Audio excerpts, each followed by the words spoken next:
Life में plan B बोल करके कुछ नहीं होता है, प्लान ए होता है और हमेशा प्लान ए ही होना चाहिए आपके लाइफ में।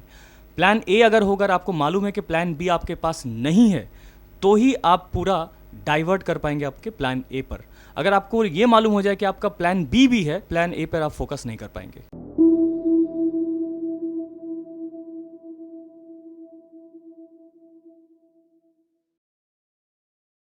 आशा करते हैं आप लोग सब अच्छे से होंगे। मेरा नाम है अहमद अली खान और आप देख रहे हैं आपका अपना चैनल इंडियन फोर्स एकेडमी। दोस्तों, आज हमारे बीच सोमनाथ भगत मौजूद हैं। सिलेक्शन मिला उनको आर्मी नर्सिंग असिस्टेंट में। मेरी बहुत बहुत शुभकामनाएं उनके फ्यूचर के लिए। बहुत आगे बढ़े, अपना नाम, माँ बाप का नाम, अपने एरिया का, अपने स्कूल का, अपने उस्ताद का, सबका नाम रोशन करें। सर के चैनल को मतलब सबको ही सब्सक्राइब करें, क्योंकि सर का जो नोट्स वगैरह देते हैं मतलब बहुत सारे सजेशंस कमेंट्स आता है, तो सर को जितना ज़्यादा हो सके बंदे देखिए। तो बहुत सारी बातें करेंगे, वीडियो में अंत तक बने रहिए। ये वीडियो काफ़ी मोटिवेशनल है और आप लोगों को कहीं ना कहीं ये काफ़ी मोटिवेशन देगा। तो चलिए शुरू करते हैं वीडियो। सोमनाथ, तो सबसे पहले आप अपने बारे में कुछ बताइए। Sir, myself under officer Somnath Bhagat. I am from West Bengal, Jhargram district. मैं इंडियन आर्मी के नर्सिंग असिस्टेंट की टेस्ट के लिए तैयारी कर रहा हूँ, तो फाइनली मुझे आज सक्सेस मिला है। परिवार में कौन कौन है आपके? परिवार में मम्मी है, पापा है, बहन है। आपके पिताजी क्या करते हैं? पिताजी बिजनेसमैन है और कल्टीवेशन भी है। अच्छा, किस चीज़ का बिजनेस करते हैं? सर, जेरोक्स दुकान है पापा का। ओके, तो आपका स्कूलिंग कहाँ से हुआ? सर, मेरा स्कूल था झारग्राम कुमुद कुमारी इंस्टीट्यूशन, वहाँ से मैं पास आउट हुआ हूँ। 2017 में मैंने माध्यमिक कंप्लीट किया, उसके बाद 2019 में मैंने एचएस कंप्लीट किया वहाँ से। अच्छा, क्या डिवीज़न था आपका? सर, ए ग्रेड था मेरा। ए ग्रेड था। ओके, तो जब आपने माध्यमिक पास किया तो उस समय तो आपका एज करीबन 15.5-16 साल का होगा, ठीक है? तो ये आर्मी में ज्वाइन करने का ये कब से ये सपना शुरू हुआ? सर, मैं जब क्लास 10 कंप्लीट किया, उसके बाद मैंने स्पोर्ट्स में था, तो मैं कलकत्ता में यूर्थ में प्रैक्टिस करता था। कौन सा स्पोर्ट्स? सर, एथलेटिक्स में मैं था। तो एथलेटिक्स में मैं साई कॉम्प्लेक्स में प्रैक्टिस करता था, तो वहाँ में जो कॉस्ट था तो वो कहीं गुना ज़्यादा था मेरी फैमिली के इनकम से। तो उसके बाद मेरे को मोटिवेशन मिला कि मुझे आर्मी में जाना है। आर्मी के जाने के बाद सर्विसेज के खेलना है, सर्विसेज के लिए। तो वहीं से मोटिवेशन एक आया कि इंडियन आर्मी ज्वाइन करना है। और जो वो यूनिफॉर्म है वो मतलब दिल को जीत लेता है सब इंसान का, तो वहीं से मोटिवेशन मिला कि सर्विसेज के खेलना है और वो यूनिफॉर्म पहनना ही पहनना है। सर, ये बहुत बड़ी बात है। आप अगर लाख रुपया भी कमाते हैं, लेकिन ये जो यूनिफॉर्म का जो जोश है ना सर, ये जो देशभक्ति और देश को जो सर्व करने का जो जोश है, ये सिर्फ और सिर्फ एक यूनिफॉर्म में ही आता है। तो मान लीजिए जब आप आगे बढ़ रहे हैं अपने स्पोर्ट्स वगैरह में, आपने ये सपना देखा कि चलो आर्मी में ज्वाइन कर, तो लाइफ में कोई तो आइडियल पर्सन आपका होगा जिसको देखकर आप बड़े हो रहे हैं या फिर आर्मी में ज्वाइन करने का एक सपना देख रहे हैं। कोई तो ऐसा बंदा होगा आपके लाइफ में? सर, एक्चुअली सोशल मीडिया में तो बहुत सारे मोटिवेशन मिल जाते हैं, बहुत सारे मोटिवेटर मिल जाते हैं, लेकिन एक्चुअल लाइफ में मेरा मोटिवेटर मेरे पापा ही है, क्योंकि पापा को मतलब बहुत टफ समय में भी एकदम सीधा खड़े होकर रहते हुए देखा है। तो वही मेरा एक लाइफ लेसन ही है। एक टाइम में ऐसा था कि मैं ऑनर्स करने के लिए भी मेरे पास पैसा नहीं था, तो उस टाइम में भी मैंने अपने पापा को देखा था कि डट के सामना करा मुश्किलों का। तो वही एक मोटिवेशन मिलता है कि ज़िंदगी में कुछ भी हो जाए, बस हौसला जारी रखना है। बहुत बड़ी बात है सर। परिवार, मैंने बहुत सारे लोगों का इस तरह से इंटरव्यू लिया है, बातचीत किया उनसे। इससे पहले भी बहुत सारे लोग हमारे यूनिट से, हमारे एकेडमी से सक्सेस हुए हैं। उनसे बात करके सर एक कॉमन चीज़ मिलता है कि आप अपने परिवार को जब देखते हैं ना सर, आपको जब मान लीजिए पढ़ाई करते करते आप एग्ज़ाम देर हो रहा है, पढ़ाई में काफ़ी मतलब खर्च आ रहा है, उसके बावजूद आप जैसे तैसे करके पढ़ाई कर रहे हैं, तो ये परिवार ही होता है जिसके पीछे जब आप घूम के देखते हैं उनके तरफ, तो लगता है कि नहीं, इस परिवार के लिए मुझे करना है, हर हाल में करना है और मुझे आगे बढ़ना है। देशभक्ति तो है सर, लेकिन परिवार बहुत बड़ा फैक्टर बनता है आपके सक्सेस में। आपने जब नर्सिंग असिस्टेंट का एग्ज़ाम दिया तो एग्ज़ाम किस तरह से होता है, यानी कि आपने फॉर्म कब फिलअप किया और वहाँ क्या क्या चीज़ पैरामीटर में दौड़ होता है या फिर वहाँ पे मेडिकल स्टैंडर्ड क्या होते हैं, एग्ज़ाम्स का क्या पैटर्न रहा है, और साथ में आपका जो रिटन एग्ज़ाम्स था वो किस लेवल पे हुआ है? हाँ, फर्स्ट ऑफ ऑल हम लोग का मैंने फॉर्म फिलअप किया था अक्टूबर 2022 में। अक्टूबर 2022 में हम लोग का तब अग्निवीर का रैली चल रहा था। रैली कंप्लीट करके मैंने अग्निवीर जीडी में दौड़ निकाला। उसके बाद नर्सिंग असिस्टेंट का फॉर्म फिलअप चल रहा था, तब फॉर्म फिलअप किया। उसके बाद नर्सिंग असिस्टेंट का ग्राउंड हुआ बैरकपुर आरसीटीसी ग्राउंड में। ये मार्क्स वगैरह कितना होना चाहिए नर्सिंग असिस्टेंट का फॉर्म फिलअप करने के लिए? 50% रहना चाहिए हर सब्जेक्ट में और 45% इच सब्जेक्ट में रहना ही चाहिए। साइंस बैकग्राउंड होना चाहिए, बायोलॉजी साथ में होना ही चाहिए, वरना आप नर्सिंग असिस्टेंट के लिए अप्लाई नहीं कर सकते हैं। तो जब आपका ग्राउंड में आप जाते हैं तो 1600 मीटर कितना टाइमिंग लगता है वहाँ पर करने में? कितना टाइमिंग में उन लोग पकड़ते हैं लड़के? बेसिकली वो वैकेंसी के ऊपर थोड़ा बहुत डिपेंड करता है। तो वो लोग अगर आपकी तैयारी अच्छी हो तो 5:30 से 5:45 के अंदर बेसिकली टाइमिंग दिया जाता है। 1600 मीटर के लिए 1600 मीटर के लिए 5:45 तक बंदे पकड़ते हैं नर्सिंग असिस्टेंट में। लेकिन अगर वैकेंसी थोड़ा बहुत अप डाउन मतलब थोड़ा कम रहेगा तो 5:30 के अंदर ही पकड़ लिया जाएगा। इस बार कितना वैकेंसी, कितने बच्चों का सिलेक्शन हुआ है? इस बार फाइनल मेरिट लिस्ट में टोटल कलकत्ता एयरो के अंदर 75 लड़कों का सिलेक्शन हुआ है। और वेस्ट बंगाल मुझे जहाँ तक जानकारी है 202 बंदे को लिया हाँ, गया। हाँ। अच्छा, उसके बाद जब उनका ग्राउंड हो जाता है उसके बाद मेडिकल क्या क्या देखते हैं? ग्राउंड हो जाने के बाद मेडिकल में चेस्ट वगैरह और उस दिन ग्राउंड होने के बाद ज़्यादा कुछ नहीं देखते। उस दिन बस डॉक्यूमेंट्स वगैरह सब कुछ ले लेते हैं, चेस्ट वगैरह वेट वगैरह सब कुछ माप लेते हैं। उसके बाद भेज देते हैं सब कुछ। नेक्स्ट दिन के लिए सब कुछ साफ वगैरह करके आना पड़ता है दूसरा दिन सुबह। तो सुबह हम लोग का मेडिकल स्टार्ट हुआ था कि 3:30 बजे से घुसना पड़ता था। सुबह 3:30 बजे से चला था हम लोग का 8 बजे तक रात को। तो पूरा यहाँ से लेके पैर तक पूरा सब कुछ क्लियर होना चाहिए और पूरा सब कुछ साफ़ होना चाहिए। और एक बूंद भी वो लोग कम नहीं करते कि ये छोड़ देते हैं। पूरा क्लियर टफ मेडिकल होता है, आँख से लेके कान से लेके मतलब अंदर जो भी चीज़ है पूरा साफ़ सफाई होना चाहिए। और पैर वगैरह नॉकनीज वगैरह कुछ नहीं रहना चाहिए, पूरा एकदम क्लीन मेडिकल होता है। तो अधिकतर बच्चों को कहाँ पर रिजेक्ट किया जाता है, मेडिकल के कौन से ग्राउंड पे? मेडिकल में अधिकतर बच्चों को कान से रिजेक्ट किया जाता है क्योंकि बहुत सारे बंदे कान साफ नहीं करके जाते हैं तो वैक्स हो जाता है कान के अंदर, तो इसलिए बहुत सारे बंदे को रिजेक्ट किया जाता है। आँख में रिजेक्ट किया जाता है और ज़्यादातर बंदे के नॉक नीज और फ्लैट फुट में भी रिलीज। आँख में मुझे जहाँ तक जानकारी है कलर ब्लाइंड और स्क्विंट वगैरह में। हाँ, वो सब वगैरह में। और किसी का अगर 6/6 है तो वेरी गुड, बट 6/9 होने से भी चल जाता है। ओके।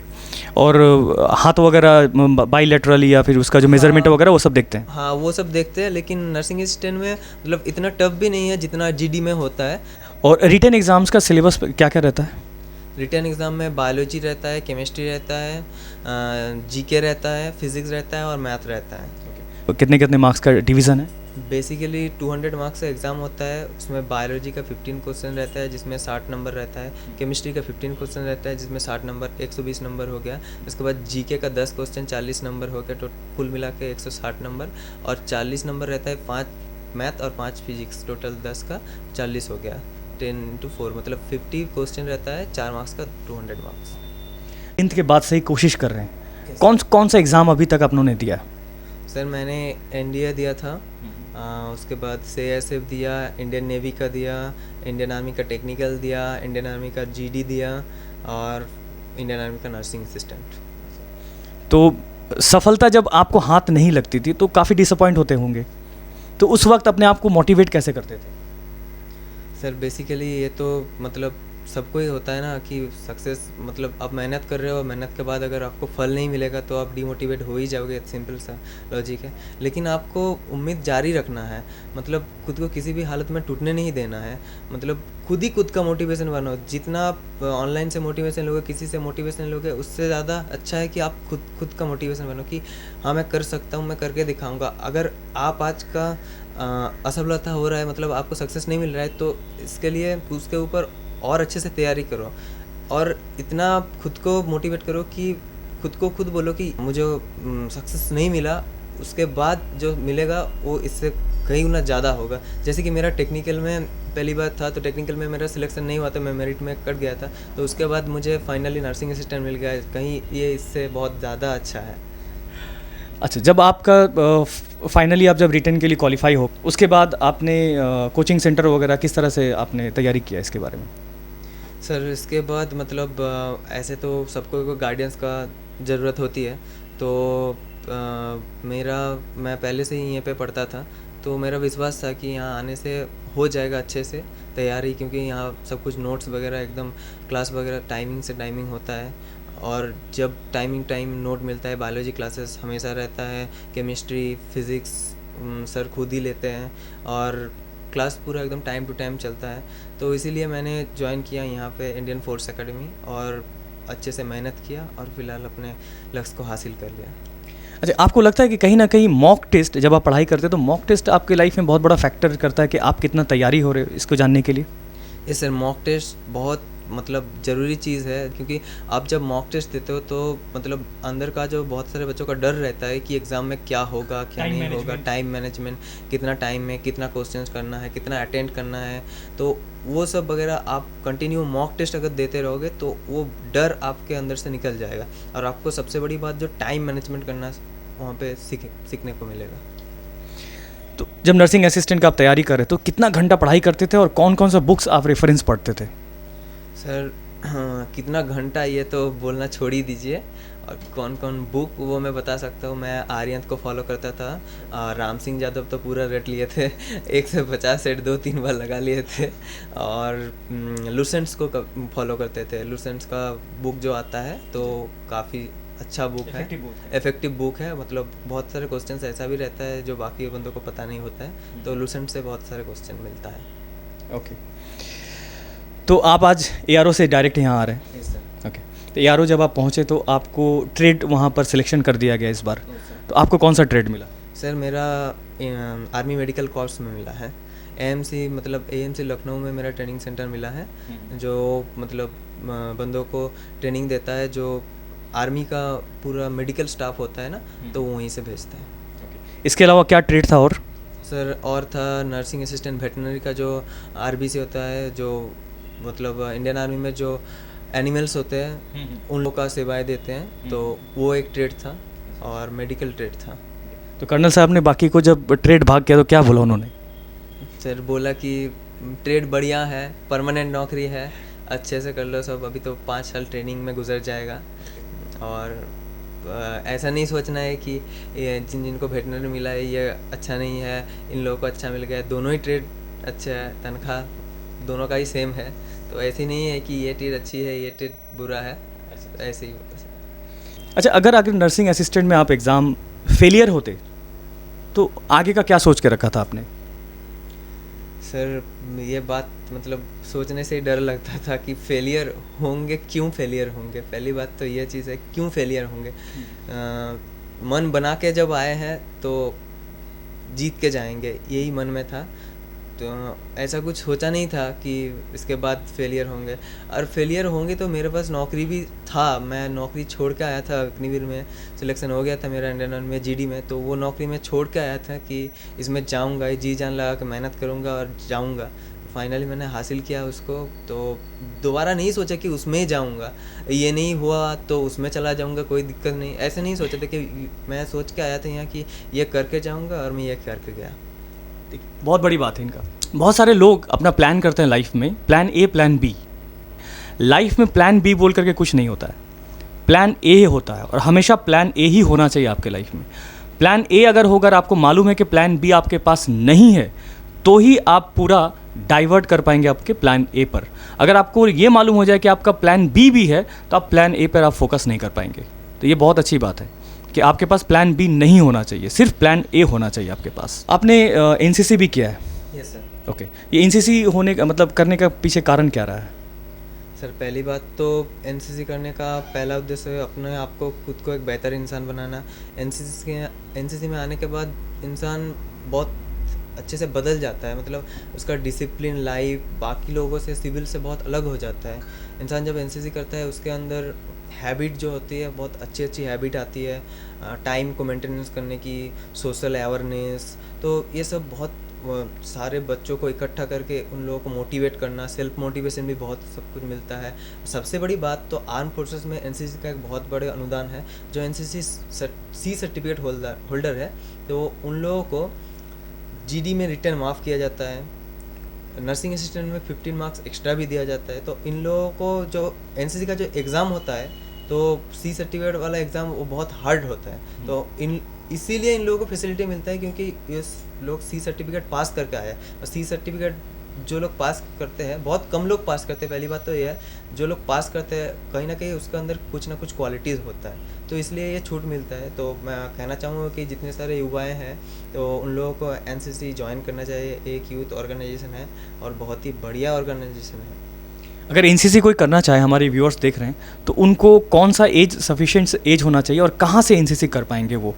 देखिए, बेसिकली मैं कहना चाहूँगा कि कोई अगर डिफेंस एस्पिरेंट्स अगर आर्मी, नेवी, एयरफोर्स में जाना चाहता है तो उसको फिर जाके क्लास 10 में ज्वाइन होगा एनसीसी। स्कूल में अगर रहेगा तो स्कूल में ही हो जाएगा ज्वाइन। तो 10 में शायद एनसीसी ए या बी कंप्लीट होगा, तो कॉलेज में जाके 1 साल या 2 साल के अंदर एनसीसी कंप्लीट होगा, तब जाके वो 21 साल के अंदर सेना के अंदर उसको बहुत अच्छी फैसिलिटीज़ मिल जाएगी। अगर मान लीजिए स्कूल में कहीं एनसीसी फैसिलिटीज़ नहीं है तो? उसको तब कॉलेज में जाके करना पड़ेगा, या फिर बाहर अगर जैसे कि कलकत्ता में फोर्ट विलियम में है तो वहाँ पे मतलब सिलेक्शन प्रोसेस हार्ड है। हमारे जो नए युवा पीढ़ी हैं जो नर्सिंग असिस्टेंट के लिए या फिर कम्पिटिटिव एग्ज़ाम्स के लिए मेहनत कर रहे हैं, तो उनके लिए उनका क्या वार्ता है, वो क्या बोलना चाहते हैं उनको? सर, मैं बोलना चाहूँगा कि अभी तो पहले कॉमन एंट्रेंस एग्जामिनेशन हो गया है, तो वो एग्ज़ाम अच्छे से दे। पहली बात तो ये है, ऐसा नहीं सोचना है कि एग्ज़ाम में पास हो जाएंगे फिर ग्राउंड में चले जाएंगे। ऐसा सोचना है कि एग्ज़ाम में अच्छे से अच्छा मार्क्स लाना है। पहली बात तो ये है, क्योंकि कम मार्क्स रहने से भी ग्राउंड में बुला लेगा, लेकिन आपका फ़ायदा इसमें कुछ नहीं होगा, क्योंकि आप ग्राउंड भी क्लियर कर लोगे, मेडिकल भी क्लियर कर लोगे, मेरिट में नहीं आएगा। सबसे बड़ी बात, जितना ज़्यादा स्कोर कर सके हो तो स्कोर करना है। उसके बाद ग्राउंड और मेडिकल तो हो जाता है मेहनत करने से, लेकिन एग्ज़ाम अच्छे से पहले प्रिपेयर करना होगा। कम से कम 140 प्लस अगर स्कोर रहेगा तो कंफर्म होने के चांसेस बहुत ज़्यादा है। तो ये रहे सोमनाथ भगत जो झाड़ग्राम से, और वीडियो आज यहीं तक। सब मस्त रहिए, बढ़िया से रहिए, ज़्यादा से ज़्यादा पढ़ाई कीजिए, प्यार दीजिए भाई, ज़्यादा से ज़्यादा प्यार दीजिए, आपके आशीर्वाद का ज़रूरत है। ठीक है, चलिए, थैंक यू वेरी मच। जय हिंद, जय भारत।